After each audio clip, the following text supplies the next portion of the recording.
On today's Locked On Thunder podcast, Thunder Media Day was eventful. Chet Holmgren has sky-high potential. This team has the right mindset about trying to repeat as champions, and a lot of Nikola Topic talk all coming up.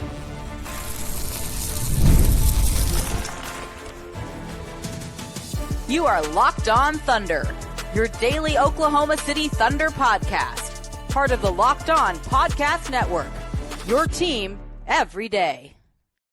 Let's get it going on the Locked On Thunder podcast on the Locked On Podcast Network, your team every day. I am your host, media member and beat writer for Thunder on SI, Rylan Stiles. Follow me on Twitter at Rylan_Stiles. Follow the show on Twitter at LOThunderPod, and even email the show, LOThunderPod@gmail.com. Thank you so much for making us your first listen every single morning, every single day. We're here for you, talking Thunder basketball. You everydayers are what makes this thing go, and we're back in the full swing of things Monday through Friday after every single game as well. We're going to take you through training camp, media day, the season, the postseason, and of course, all of the next off season. But the off season for this year is closed. It's now media day. It's our first real touch point with this team. And there was a lot of storylines that came out of this, more so than you would even necessarily expect heading in. There's been a lack of drama, a lack of stories this summer for the Thunder, which is a good thing for them as a basketball team. Not so good for those of us in podcast land. So we got to talk to a lot of guys, and they had a lot of interesting things to say. They're going to go through right now their approach on defending their title. This has been the one area that you could really grab at as well. How are they going to handle the ability to defend their title? We're in this parity era. The last 6 champions have failed to make it out of the second round even. They have a target on their back. Does the mentality change at all? And I think that this team walked the right balance of staying true to who they are, staying true to their identity, while also understanding that this season is going to be different. There is a target on their back, and they're going to have to keep improving. Because while other teams made changes that are tangible, like you can see the changes that Houston made with Kevin Durant, you can see the changes that Denver made, getting Cam Johnson. You can see the changes that Orlando made, getting Desmond Bane. You can see a lot of what has happened outside of Oklahoma City. When you look at Oklahoma City at face value, it's the exact same team as last year. But the exact same team as last year is not going to play the exact same way. And Alex Caruso talked about that, and he said that, I think if we didn't acknowledge that it would be a little bit different this year, you'd be a bit naive. You have to you'd put yourself behind the 8 ball. So yeah, there is a target on your back this year. And so it's different regardless of if we want it to be the same or normal. Our routine won't change, but we have to have the self-awareness and acknowledge that playing with a target on your back as the defending champions is different. I think that that's the right approach. And Caruso went through this after he won with the Lakers, obviously under unique circumstances. He won in the bubble, and that's not the unique part about it, although it was unique. But if you remember, that season, ends and starts within a month or two of each other, within literally like 8 weeks. It ended in the title, and you went right back to playing. That's different. And also the structure of the rosters, of course, were different compared to where this young team is at. But yeah, like they want to stay true to their process, their routine, their mentality of being 0-0, 1 of 82, and stacking days, and all of the other Markisms that are put out there from Mark and from this team. But they are going to have to adapt. They are going to have to change.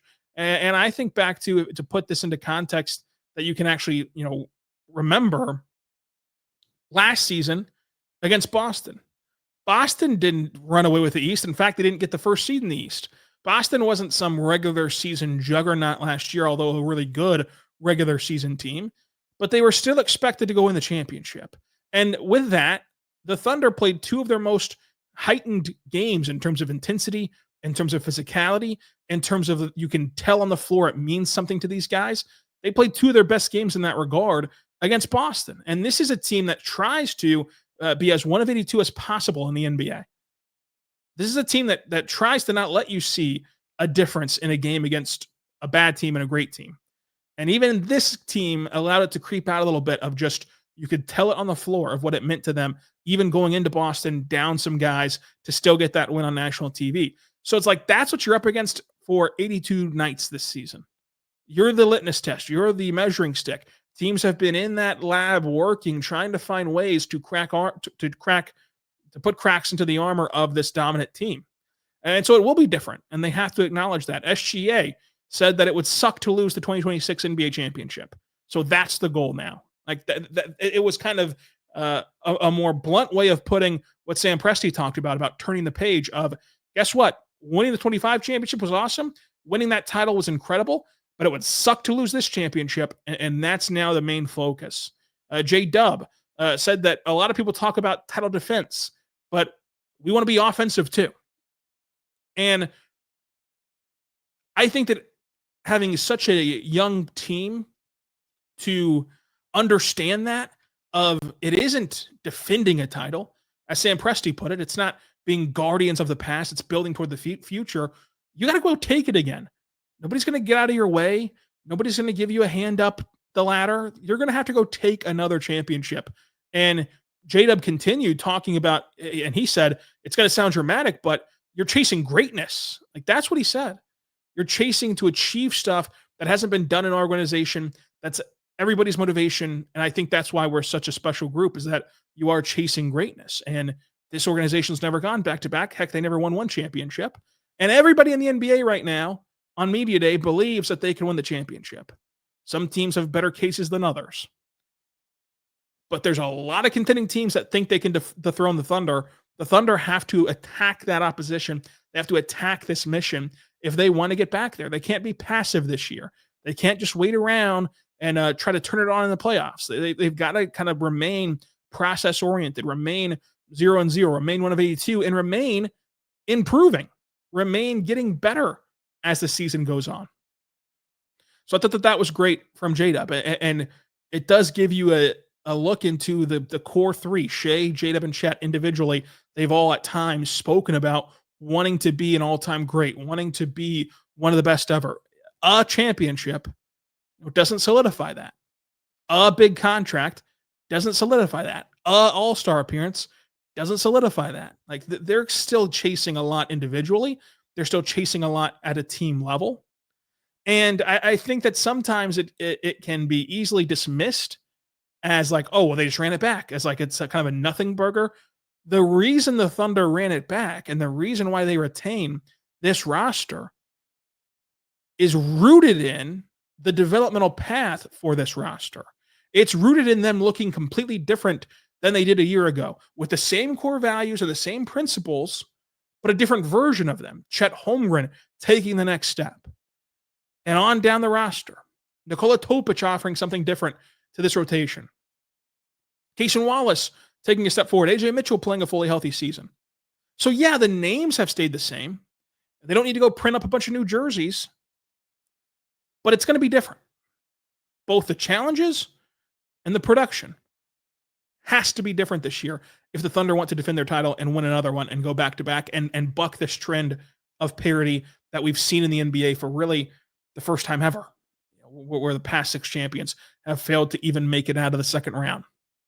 And when you look around the NBA today, as people get back into basketball mode, and you purse through these rosters of what's different, what's changed, you're getting caught up to speed. You look around, and the Thunder still have the most talented roster. They still have the deepest roster. They now have a championship-tested roster.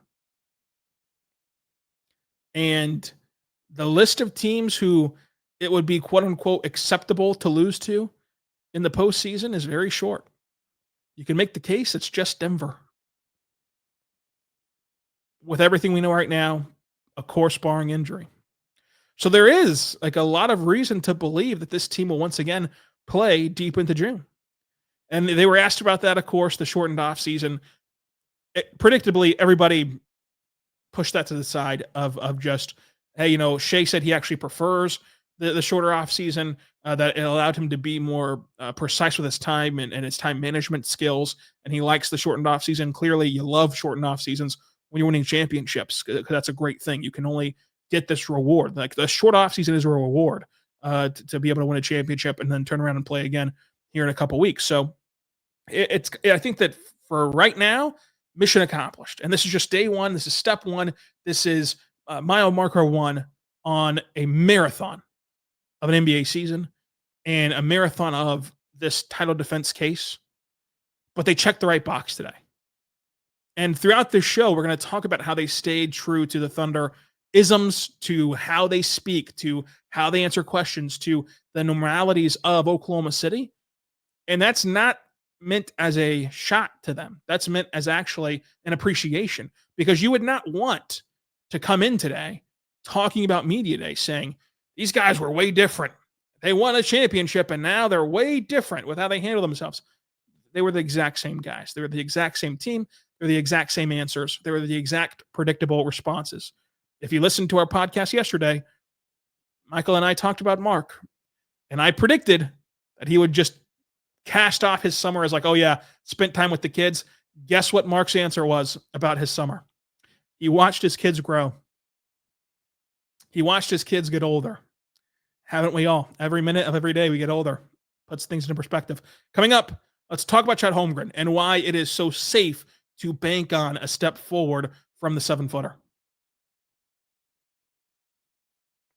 But first, I want to say right now, my good friends over at FanDuel, go check out FanDuel today, because FanDuel is incredible. The NFL season is here. FanDuel has offers for you that you do not want to miss. Right now, new customers can bet just $5 and get $300 in bonus bets if you win your first bet. That's right. Pick any bet, put down $5. If it hits, you unlock $300 in bonus bets to use across the app.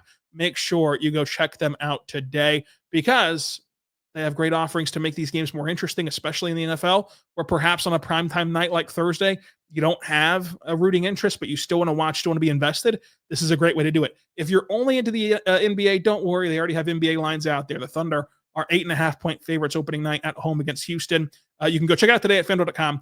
Download the FanDuel app today, and when you place your first $5 bet, you get $300 in bonus bets if you hit to use across the app. So make sure you check them out today at FanDuel.com.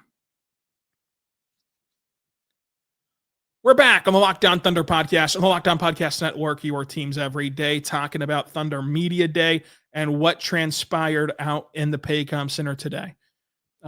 Chet and Shai. So Shai starts it off talking about what he sees from Chet, what he can tell from his development. And Shai said, quote, "I think everyone in the world that watches basketball can see that Chet isn't even a fraction of the player he's going to be. He's missed so many games on the biggest stage and the biggest basketball possible. He has, I think, it's like 3, 4, 5 blocks, and it completely changes the game. He's the kind of guy that Chet's kind of made for basketball," Shai says. He's made to succeed in basketball, from his height to his instincts to his feel, and he's going to continue to grow because he has a mentality that sets him apart. So the universe, people in the universe, have no choice but to watch Chet Holmgren grow into the player he's going to be. That's from Shai at Media Day Monday talking about Chet. That is bold, especially by Thunderfied, kind of examples, and by Thunderfied versions of players and what they respond with. Chet's not even a fraction of the player he's going to be. He's made for basketball. He's made to succeed in basketball. His mentality sets him apart. And you're going to be forced to watch Chet grow into the player he's going to be. And then Chet was asked about that answer. And Chet said that he agrees with the statement.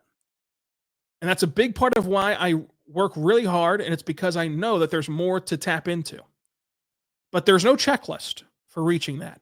You really just have to attack every single day with the right intentions. You have to really key into the detail. You have to try things, be willing to fail, figure out what works, figure out what doesn't work. And then when things don't work, you have to figure out how to make them work. It's really just a never-ending process. There's no guarantees. And that what I will get into and what I won't get into, but I'm always going to chase the best outcome. Those two answers from Shai and then Chet, that's the exact reason why this has not been a if Chet Holmgren develops thing. This has not been talked about in such tones of like, well, if Chet's better this year, the Thunder can improve. It's more so been looked upon when Chet is better this year, then that improves the Thunder. It's why Chet's already in the top 30 of our Lockdown Top 100 list. Because not only has he proven to be so good on the court in the 82-game season as a rookie, in last season while coming back from a fractured hip. But his mindset is so easy to bank on. It's so easy to speak definitively about his progression because of the work ethic and the mindset. And the fact that Chet doesn't view this as a checklist and gives himself such a long runway, I think is the biggest takeaway from all this. Because there are checklist players. You can spot them. Okay, get better at this one area, and then I'll make you a nice little player. And hopefully this summer you can do this whenever the season rolls around. With Chet Holmgren, you don't want to limit him in any way.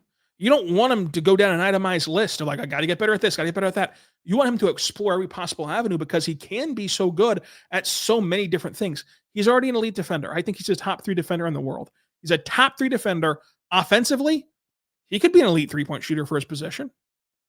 He could be a guy that attacks off the catch and gets to the rim and gets to the free throw line at a high clip for a center.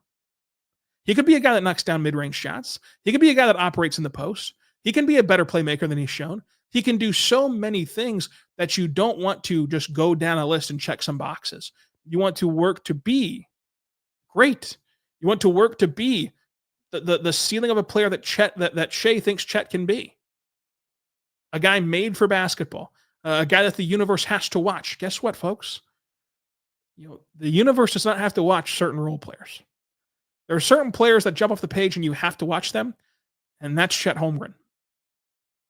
And Chet Holmgren is the biggest part of all this. This ties segment 2 to segment 1. Chet Holmgren is not a new face.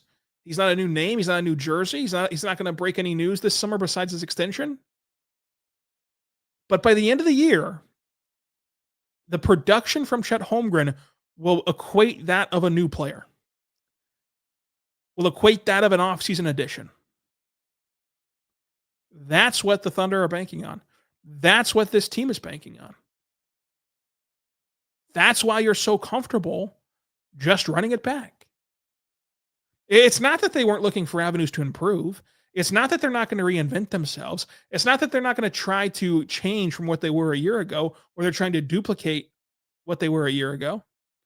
It's that you look through the options available to continuously improve your roster every single year, and the best course of action for this team is to bank on internal improvement, is to bank on Chet Holmgren being a different player. And I think that having Shai come out and do that to really start media day was a big deal. And it just gives you these tiny glimpses of why the Thunder aren't scared to proclaim his progression and his ceiling. We're not scared to predict his ceiling and his ability and talent level. And it's why the rest of the NBA world, really, it's been like one of the only few areas that Oklahoma Cityans and Oklahomans don't have to bring out their pitchforks to get respect with in the NBA. The one area where people just universally agree, yeah, Chet's going to get better, it's Chet Holmgren. That's like the only thing the national media has ever been kind of out in front of, where they weren't forced into, they were forced into giving Shai the MVP. They were forced into giving this team more respect. They were forced into J-Dub. With Chet, there's a reason why everybody doesn't need to have a hole punched in them to get them going. Cattle prod, a prodding to get them ready to go with Chet Holmgren. So I found that to be very interesting about Chet. J-Dub was talked about. No one asked him definitively when he's going to be ready to go. I think that's more so a question for tomorrow and for throughout training camp of like, okay, well, who practiced today? What was the activity level today? We can kind of find more answers through that as it's happening. But J-Dub did call his offseason surgery on his wrist a blessing in disguise. He said that it allowed him to take care of his body more and not go full throttle. He said the short offseason is kind of hard to like manage how much you want to work and how much you want to do. And so it actually made him take a break, which was nice to get his body ready to go for this upcoming season. And then it also forced him to be creative in his offseason workouts, because obviously he was dealing with a ligament in his wrist being repaired from surgery.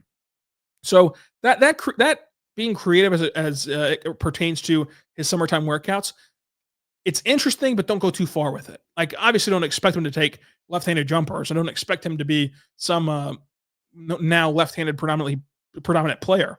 But if this offseason work, which he attacked really hard, and you can tell that he's been putting in the work both on the court, in the weight room, everything. If that translates to the season, and what if he has a refined handle now with his left and his right, and he's able to do it both ways? What if he's able to attack the both sides of the rim efficiently, but also strongly? And that can take him to a more dominant level at the rim and get him more comfortable at either side of the rim to get him to the free throw line more and to help out this offense more.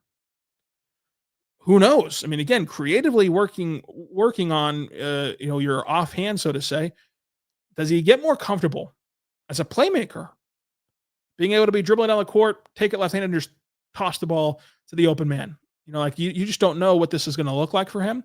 I think it can be a good thing. I think that it can be a good thing for him both with that kind of natural recharging of himself because of the surgery, but also what does he look like going left will be a big storyline every time he's on the floor this season because of what we're seeing from J-Dub and what we've seen from him this offseason. I mean, there's an NBA.com video of him working out this offseason.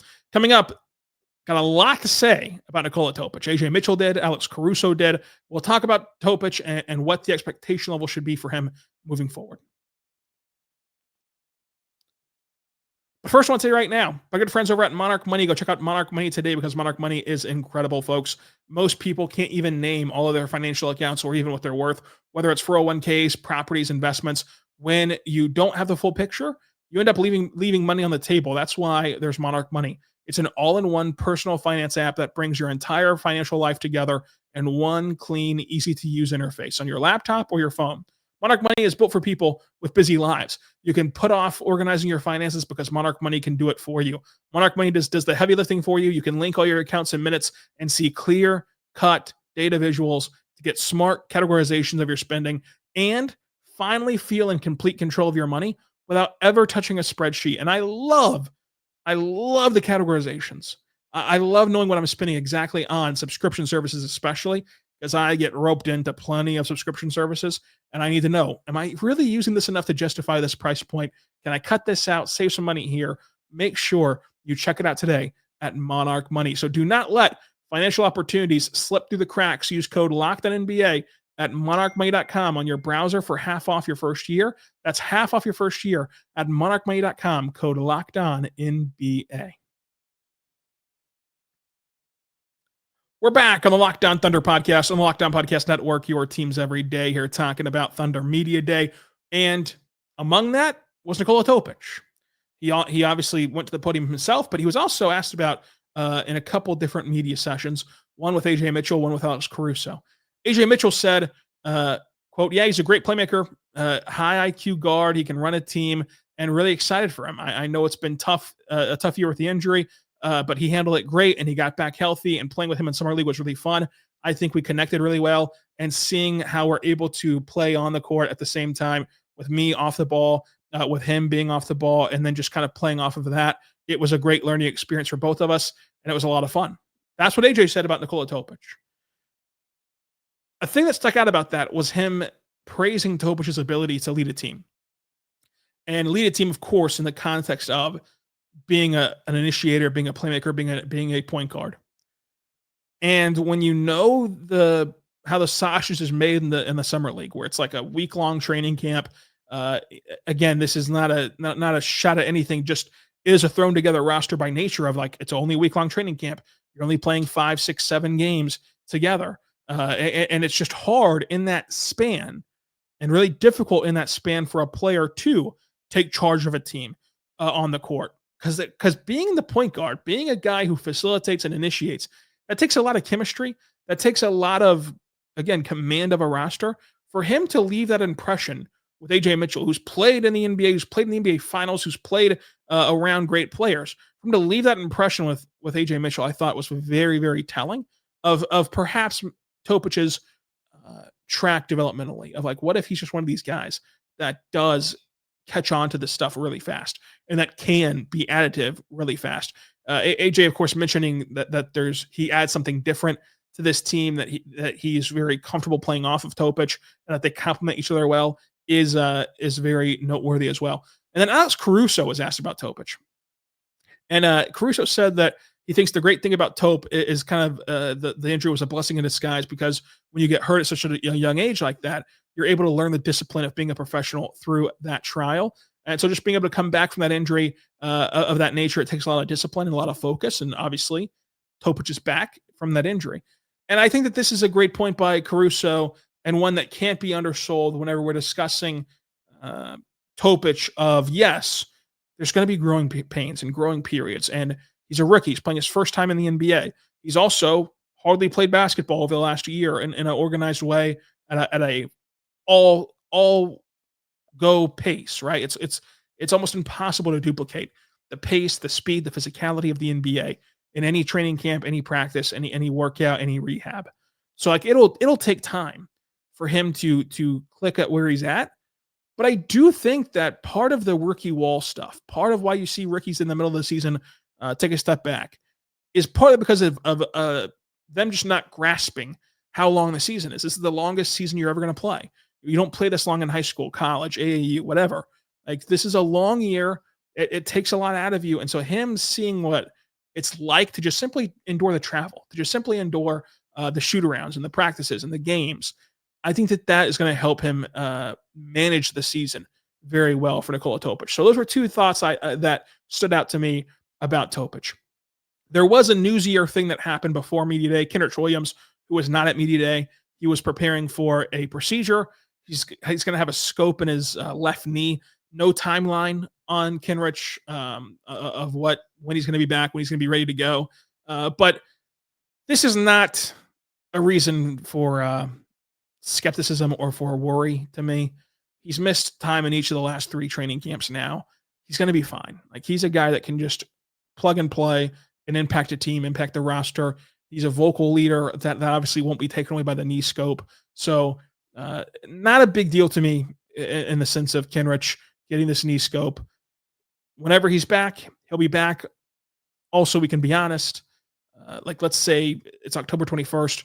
Nobody's thinking about what Kenrich's role is on that day. So it's like, let him get this procedure done. Let him go through this rehab process and be fully ready to go. Then once he's ready to go, then you have Kenrich. And then what his role is like, he's a Swiss Army knife. He can play the 4. He can play the 5. You could get crazy and put him at the 3 if you wanted to, and have a bigger lineup. He can spell in for a lot of different positions because of how versatile he is. If you see a guy have a bump or a bruise here and there, you can plug in Kendrich Williams. He's of course able to mop up and soak up some minutes in blowouts or games that go the other way. So he's a very valuable piece. But again, this injury does not sound like it's going to be anything serious. It's not even, I struggle to even call it an injury, just a procedure being done. And so he got that done today, and we'll see what his timeline looks like here in a couple of days whenever the Thunder update us on that. But training camp begins on Tuesday. And this is the next step for OKC. They checked the first box. It was a very successful box that being checked, but there's still questions out there. How do they reintroduce themselves? How do they reinvent themselves? What does look different? We expect it to be Chet Holmgren. We expect it to be this half-court offense being better. We expect it to be the three-point shooting being better. But how does it actually look different? What are those key areas that guys are talking about? Because we're going to talk to these guys again tomorrow, and again Wednesday, and again Thursday, and again Friday, and again Saturday, and then they're going to be off playing preseason games. But what are the guys glowing about being on the court with one another for that week that they find to be different from a year ago? And then just how do they attack this season? And part of that will start on Sunday in preseason. I mean, they have a preseason back-to-back, for goodness sake, in Charleston on Sunday and in Dallas, Fort Worth on Monday. So it'll be interesting to see where this all goes from here. I cannot wait to see how the Thunder do this season, expecting it to be a great year. It'll always be a great year on Locked On Thunder, so make sure you subscribe anywhere you get your podcast from. We're here for you all throughout the week, Monday through Friday, plus after every single game. We also, if you listeners stuck around the whole pod, you're going to get breaking news. Derek Parker and I partnering up. Locked On Thunder live streams Monday and Thursday, 2 p.m. Central. Set your watch, set your timer, set your notifications on YouTube. We're going to be live over there. If you can't catch it live, don't worry. We'll still upload it as a podcast, but it'll be an hour live show. It'll be obviously less structured than a real show, so it'll be an hour long. talking Thunder, talking NBA, answering your questions in the comments, participating with the live chat. So make sure you're there on Thursday at 2 o'clock. We'll see you there. We'll see you on tomorrow's Locked On Thunder episode covering day number 1 of training camp. So lots in the works. Until next time, be good and be good to one another.